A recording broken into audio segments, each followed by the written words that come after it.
Buenos días. Buenos días, amigos y amigas. Y aquí estamos de nuevo para el compromiso de hoy de geopolítica. Este lunes, comenzando la semana laboral en este territorio. ¿Cómo se llama? ¿Cómo fue que dijo el asaltante que llegó aquí? Que llegó aquí por primera vez, no, por el nombre de la tierra más hermosa que ojos humanos vieron. Dijo aquel gavillero. Bien, Zafa. ¿Tú mencionas ese nombre? Comenzando la mañana. Ya. Buenos días, jóvenes. Buenos días Nelson, y buenos días a todos los amigos televidentes de Geopolítica. Chateando, En esta mañana de diciembre. Trabajando para el programa. De diciembre, bien alerta con lo que pudiera pasar. ¿Cómo estamos hoy? A 11. Estamos a 11. Y preparado para otro capítulo de comunicación de compromiso. De que era entonces 20 exactamente 20 días. Nuestros este mes saludos, y este año. nuestros saludos y afecto para todos nuestros amigos televidentes a través de las diferentes plataformas. Aquellos que nos siguen en diferido, agradecemos enormemente Geopolítica al estar en contacto una vez más con ustedes a 20 días de un nuevo año y de una nueva fecha de encuentro de la humanidad con todas sus complicaciones y con todos sus espacios.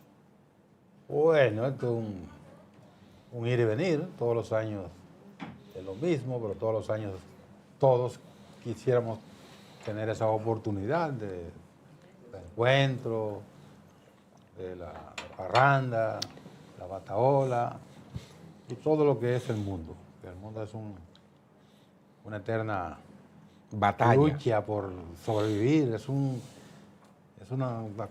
selva que trata de sobrevivir el más fuerte. Eso va a ser toda la humanidad. Fue antes y seguirá siendo así. Y Leandro trae la preocupación del mundo, de cómo andamos, y nos hacía referencia precisamente de los diferentes temas globales, muchos de ellos geopolíticos y de los conflictos que están surgiendo. Salud. ¿Por qué?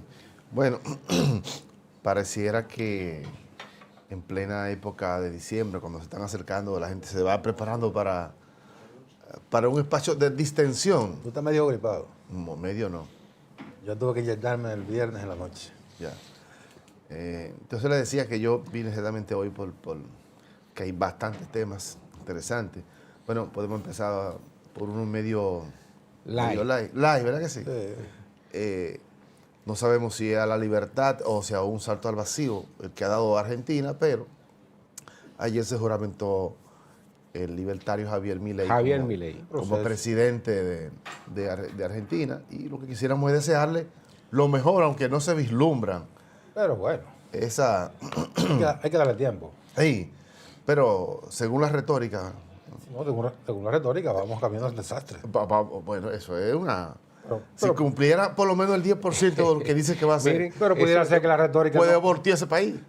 Pero puede ser que la retórica no se ajuste a la realidad. Sí. La retórica no se puede ajustar necesariamente a la realidad, porque los presagios han comenzado antes de comenzar el juego. Y Argentina no puede descender más de donde está, porque el desastre lo han hecho precisamente los que acaban de salir del poder, que son los que han llevado a una nación tan poderosa en el ámbito económico y productivo, y lo que representa Argentina para el mundo en términos de producción de granero, llevar esa gran nación al desastre de tener una economía dependiente y de una inflación galopante y una población que no encuentra más que expresiones de júbilo por sus expositores internacionales, como el Papa, que es argentino, Messi, que el mejor jugador de fútbol del mundo.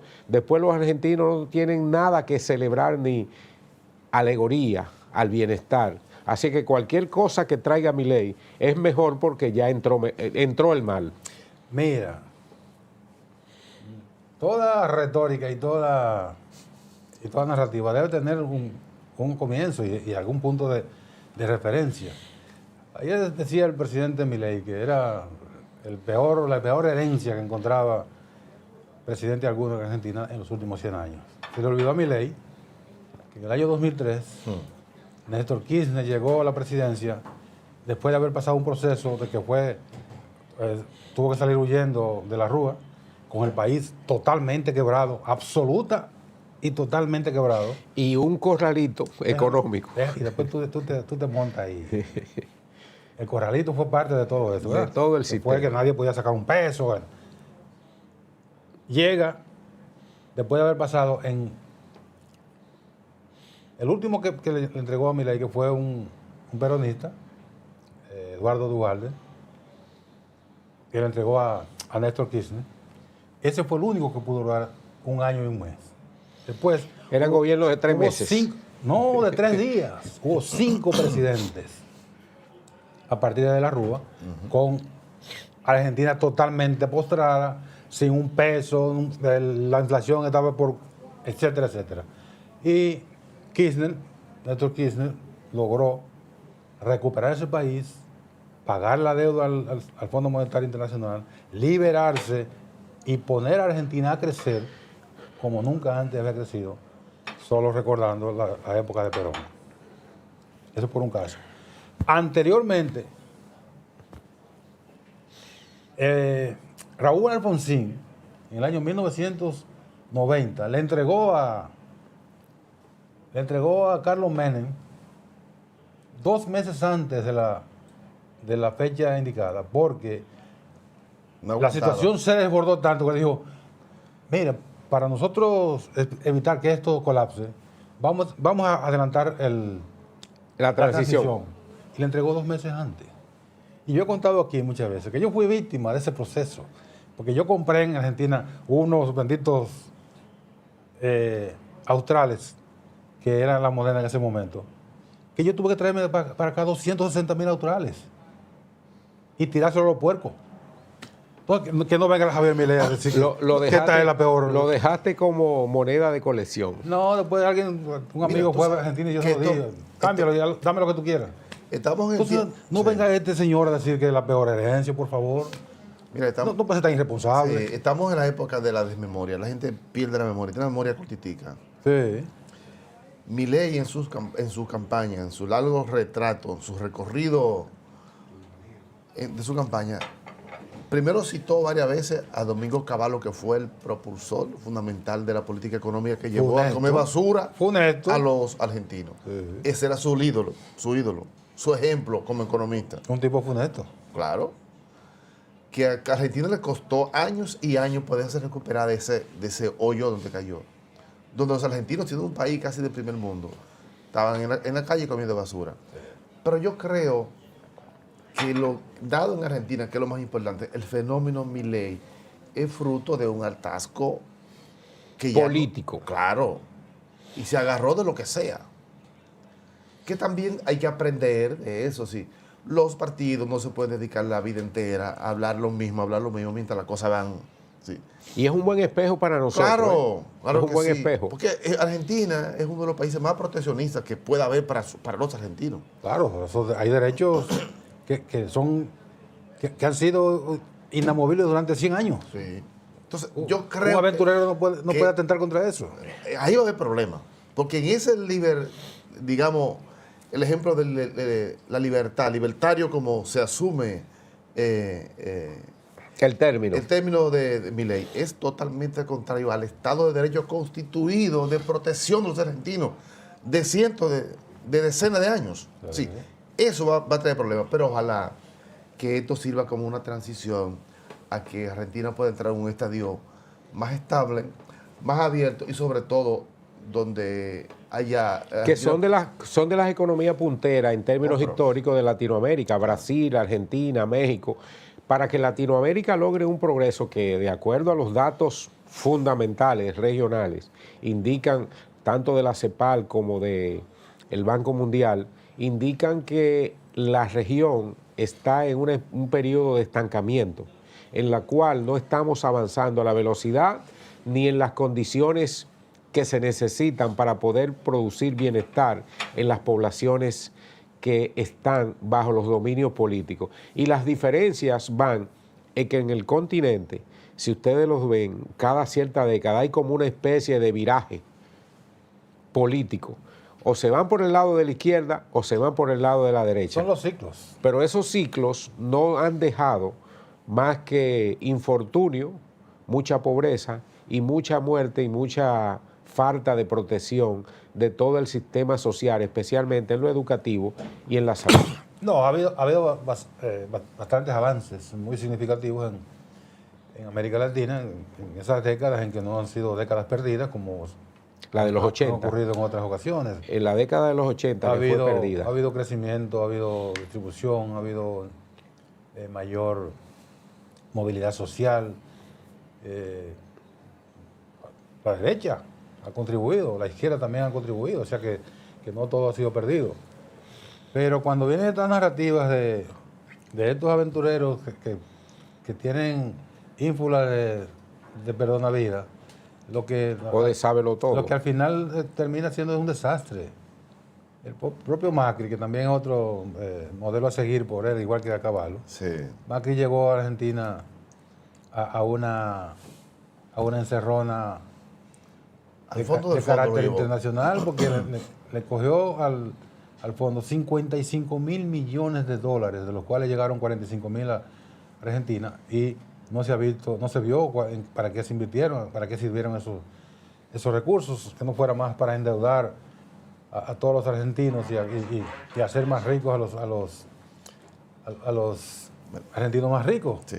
Bueno, la perspectiva de América la plantea la CEPAL, va a crecer América Latina apenas un 1.6, cuando América Latina venía creciendo 5 o 6% anual, un desastre. Entonces, entre las cosas que plantea de carácter de política internacional el señor Milei es que no le ve ninguna importancia que Argentina le dé formalidad a su ingreso a los BRICS, y que lo que debe tratar es de ingresar a la OCDE, que es la Organización para el Desarrollo Económico, que ahí están las economías más florecientes del mundo. Y de América Latina, solo Chile pertenece a la OCDE, y creo que Colombia se ha acercado también. O sea, nosotros no tenemos ninguna posibilidad en países como nosotros de pertenecer. O sea, que no tenemos el estatus de pertenecer a la OCDE. Y Argentina, en la condición que está ahora mismo, no tiene ninguna posibilidad de que siquiera le tomen en cuenta una solicitud de ingreso a la OCDE. De modo que lo que debe hacer es darle continuidad, hablando así la lógica que debe seguir es darle continuidad a eso de ingresar al BRICS por el tamaño del mercado que plantea Totalmente. el BRICS. Esa es la clave. Que le corresponde a Argentina una franja importante, porque Argentina es uno de los productores importantes de América Latina, de diferentes renglones, que son demandados altamente por los países miembros del BRICS. Por ejemplo, entre China y Brasil, le demandan importación de productos diversos a Argentina por más de 25 mil millones de dólares al año. No estamos hablando de una economía de patio, estamos hablando de una economía de una fortaleza tremenda, que este ciudadano no debe dinamitar todo ese potencial que tiene esa economía. Ya. Bueno. Y el frío adelanta los procesos políticos, porque hay que saber que en los estados de guerra adquieren con el frío una condición muy especial.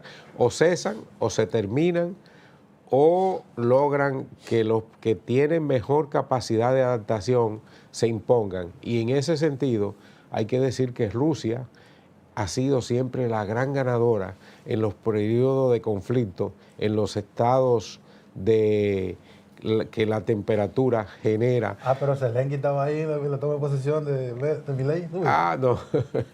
Sí. Y tú sabes el presidente de Ucrania, digo. Napoleón fracasó por el frío. La Segunda Guerra Mundial se decidió Hitler por el frío, porque la temperatura y el clima juegan un papel determinante en los estados de guerra. Y hay que decir que en el caso de la guerra de Ucrania, aparentemente van a tener que llegar a un acuerdo cediendo todas las partes ocupadas por Rusia, y Putin va a ser prácticamente el gran ganador. Son separatistas eso.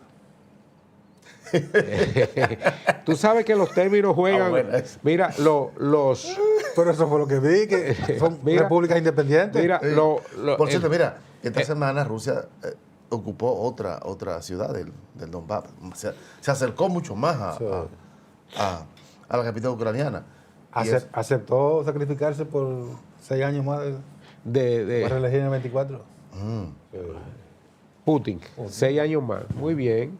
En una ocasión tú sabes que la Constitución se lo prohibía y entonces él llamó a modificó la Constitución, modificó la Constitución, sí. Pero se quedó él como una especie de zar del control. No. Medvedev era presidente sustituyó a Putin, sí. Pero Putin se quedó como primer ministro. Y luego dieron la vuelta. Sí. Y Medvedev, hay que decir que es el administrador de todo el sistema energético. Y de seguridad. Y de seguridad de Rusia. O sea que es un hombre de la mano derecha de Rusia, aunque también los procesos eleccionarios en Rusia han sido de las últimas décadas muy bajo el control del dominio de las decisiones de Putin. Y Putin, el control que tiene es que todos sus opositores tienen una misma condición. Sí, ese relajo que desaparecen. Ese relajo de elecciones ahí no. O se envenenan o sufren accidentes. Ese relajo de 1000 partidos, eso no funciona. Ese relato que tú haces sobre Ucrania con relación al frío es bastante interesante porque eso no llegó ayer. Ahora, Rusia tiene experiencia de guerra.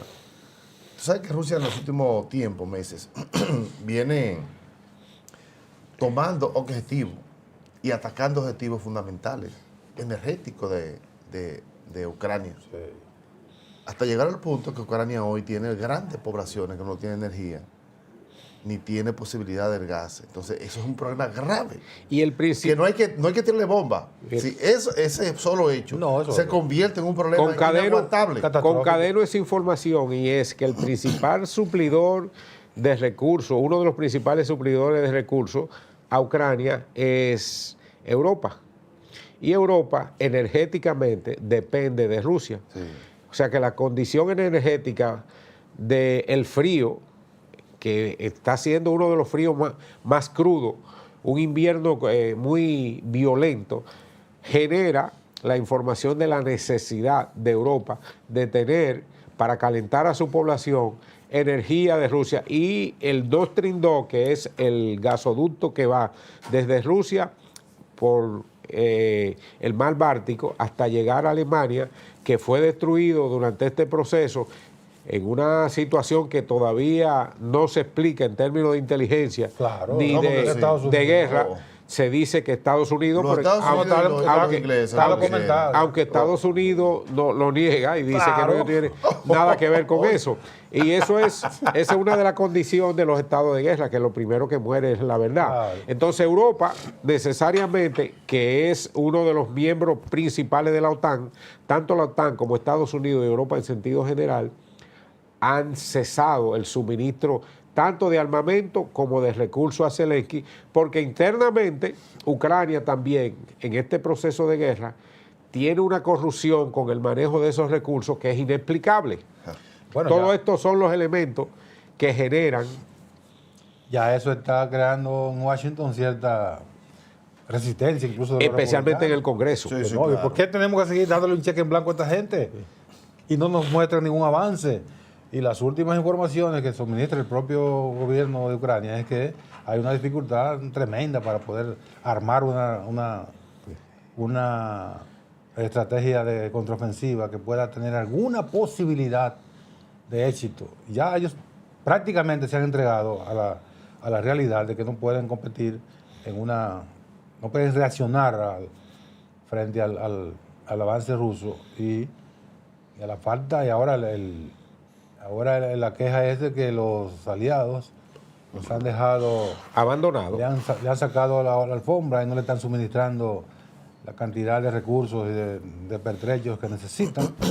Entonces, en esas condiciones es muy difícil que puedan tener una reacción efectiva frente a las tropas rusas. Y se trata ya prácticamente de una entrega. En ese comentario, enlazándolo, porque tú mencionas de manera muy adecuada lo que está sucediendo en el Congreso norteamericano, eso necesariamente va a hacer que el conflicto de estos estados de guerra que tiene el mundo y en la cual Estados Unidos tiene una presencia increíble, porque como se dice, ellos se consideran el policía del mundo y es la nación más armamentista. Hay que decir que los estados de guerra más prolíferos se han producido durante las administraciones demócratas.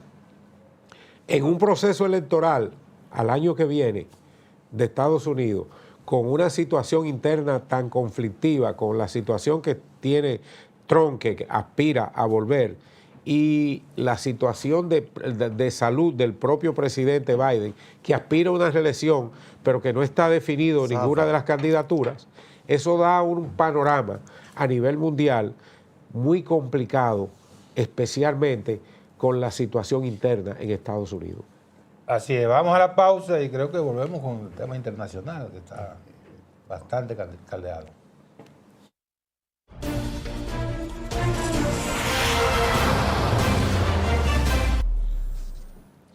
Bueno, la semana pasada el representante, Estados Unidos, en el Consejo de Seguridad de Naciones Unidas, vetó de manera inexplicable una resolución que llamaba al alto el fuego en Gaza.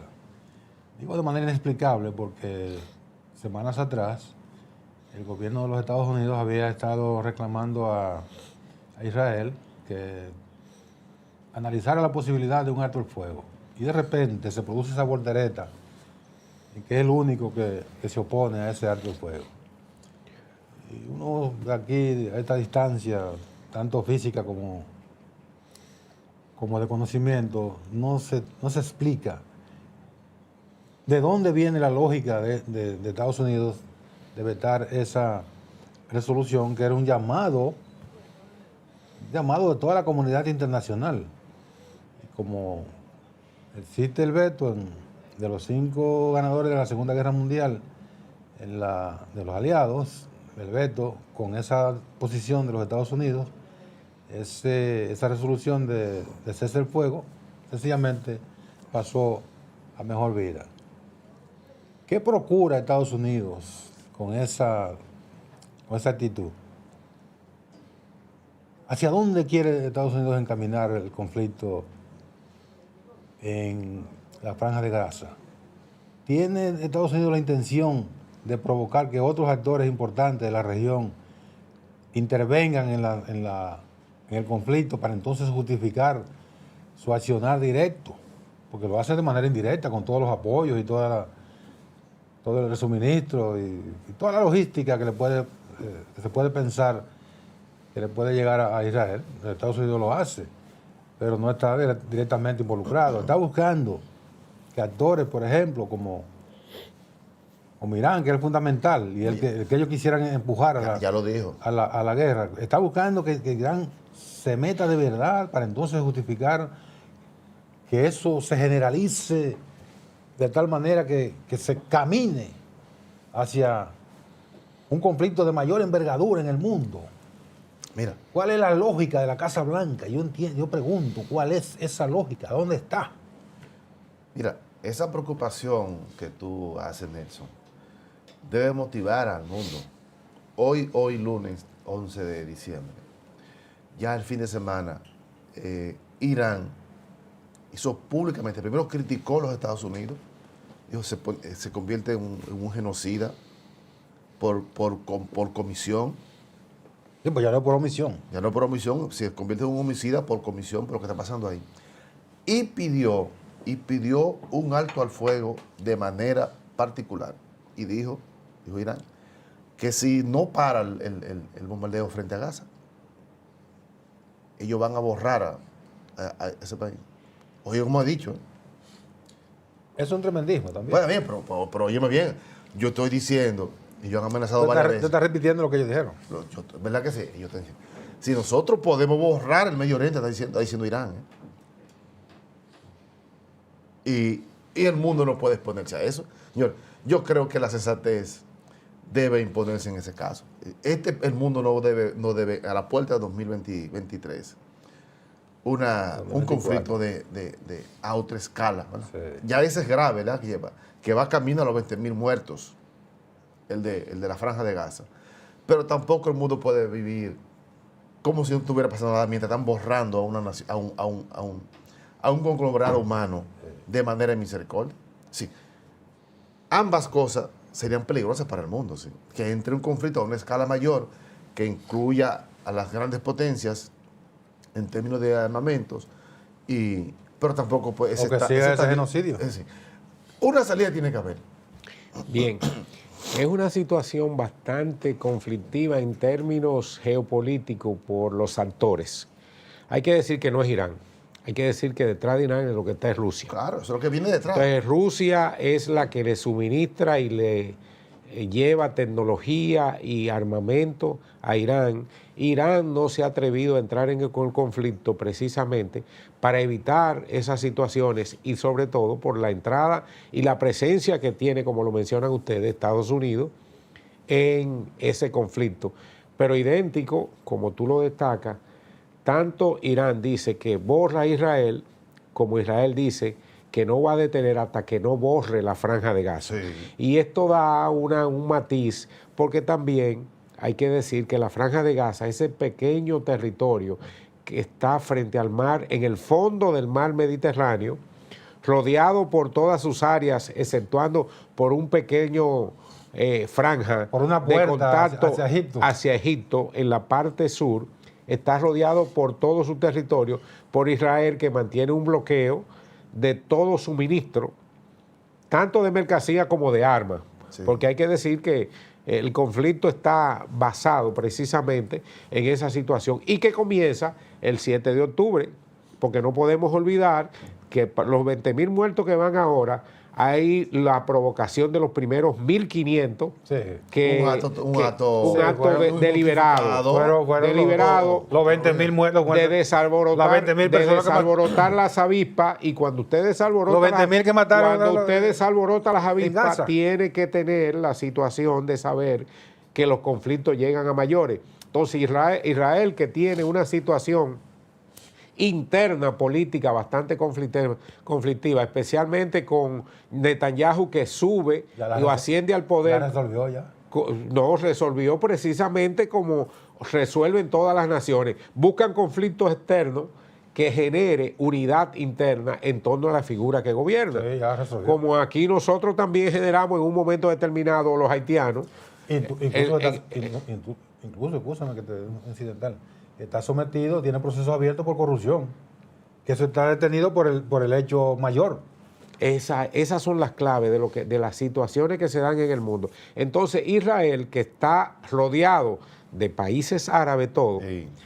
El Líbano, Egipto, y que en la cual históricamente en todos los conflictos en que han tenido, apoyados especialmente con Estados Unidos, con la guerra de los 6 días o la de Yom Kippur, Israel se impone. A los 6 países que les rodean, siempre le da la condición, la guerra de los 6 días, la Yom Kippur, se impone por su potencial económico. Pero hay que decir que Israel, como pueblo, como nación, es una de las instituciones que mayor genera en el mundo capacidad para la humanidad de bienestar, por sus premios Nobel especialmente, su investigación en ciencia dura, en química, en física, en matemática. Entonces, las naciones tienen que ser valoradas en su justa dimensión para ver qué es lo que está ocurriendo, porque los pueblos del entorno árabe, una de las condiciones que destacan es la siguiente: el paso de Arafat hacia el sur está cerrado, pero está cerrado precisamente, ¿tú sabes por quién? Por Egipto, que dice que no quiere recibir a la gente de la Franja de Gaza, y una de las justificaciones que tiene, que no sé si es cierto, Israel en este conflicto que dice es que la gente de Hamas, que son el gobierno de la Franja de Gaza, tiene a la población secuestrada y la utiliza como escudo humano.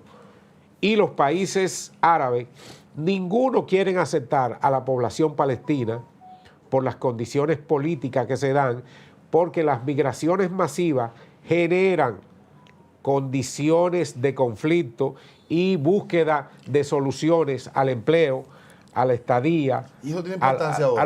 No, todo eso tiene importancia, porque todo eso los humanos de por medio. Los hermanos están por el medio. O sea, es la condición. Cuando hay un asedio es que mueren miles de niños. La condición humana es que ningún pueblo de los entornos de Israel, que son árabes y que son practicantes de la religión musulmana, no aceptan la presencia ni la migración masiva, pese a lo que está ocurriendo. El genocidio que está ocurriendo en toda la franja de Gaza es una limpieza, se podría decir, más que étnica, religiosa, de arrasar con todo, que es lo que está aplicando Israel en todo el territorio. Mira, tú mencionabas dos episodios importantísimos en la historia de los conflictos en esa zona. Fueron las dos guerras en que se enfrentó Israel contra varios países árabes y que siempre le ganó. Ahora, y ocupó territorio. Esas victorias militares le daban como ganancia de causa la expansión de su territorio. Pero mira, hay que recordar que ni en el 67 ni en el 73 había un actor en esa zona con la capacidad de Irán. Ahora, cualquier presupuesto militar que se vaya a configurar respecto de un posible conflicto entre los países árabes y en la zona, que no incluya a Irán, es un presupuesto fallido. Irán plantea un nuevo escenario de un eventual conflicto generalizado de Israel contra los árabes, y en este caso Irán no es árabe, pero es un país musulmán. Irán puede plantear el desenlace de un conflicto entre los árabes y los israelíes por la capacidad militar que tiene Irán, que es una capacidad militar que no se está valorando en su justa dimensión. Y tú señalabas que el asunto es que puede venir Rusia detrás de Irán, pero toca la casualidad, Jorge y amable televidente, que el suministro de inteligencia militar y de determinados armamentos no es de Rusia hacia Irán, sino es al revés. El desarrollo militar tecnológico que ha tenido Irán en términos bélicos le ha proporcionado una capacidad casi a la par de las potencias militares. ¿Tú sabías que los drones kamikaze que están diezmando las tropas de Ucrania son de fabricación de Irán, pero son empresas y capitales rusos? Sí, que esa es la clave. Con tecnología rusa. Pero ellos han desarrollado su propia tecnología y su propia capacidad armamentística, que a lo cual le teme, como dicen, le teme Occidente. Y además, Irán, por encima de todo, pudo desarrollar una capacidad nuclear. A pesar del bloqueo, a pesar de las sanciones, se concentraron en desarrollar una capacidad nuclear. Y la eliminación del principal técnico tecnología nuclear de Irán, que fue abatido o envenenado, porque las situaciones mundiales se dan en esos conflictos, que la principal verdad es que todos los organismos de inteligencia de las grandes potencias viven cometiendo una serie de atrocidades que la paga la humanidad en sentido general. Sí, pero yo creo que lo que dice Nelson es muy importante. ¿Sí? No se puede jugar con seguir provocando a que Irán entre ese conflicto. ¿Sí?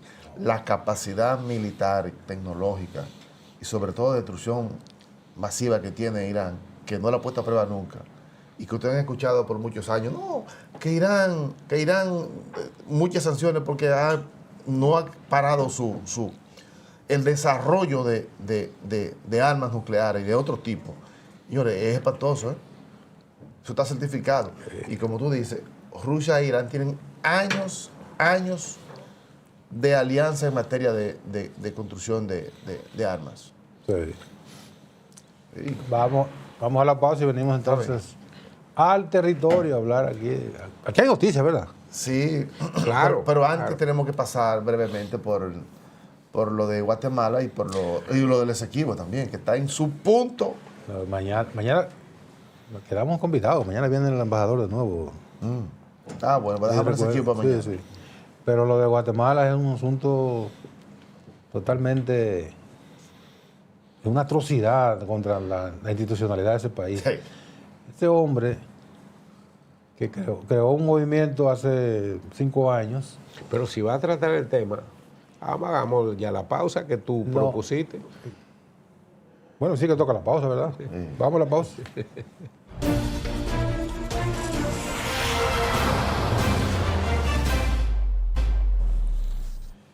Bien, ya en la recta final, pero antes de la pausa hablábamos de la situación que está viviendo Guatemala.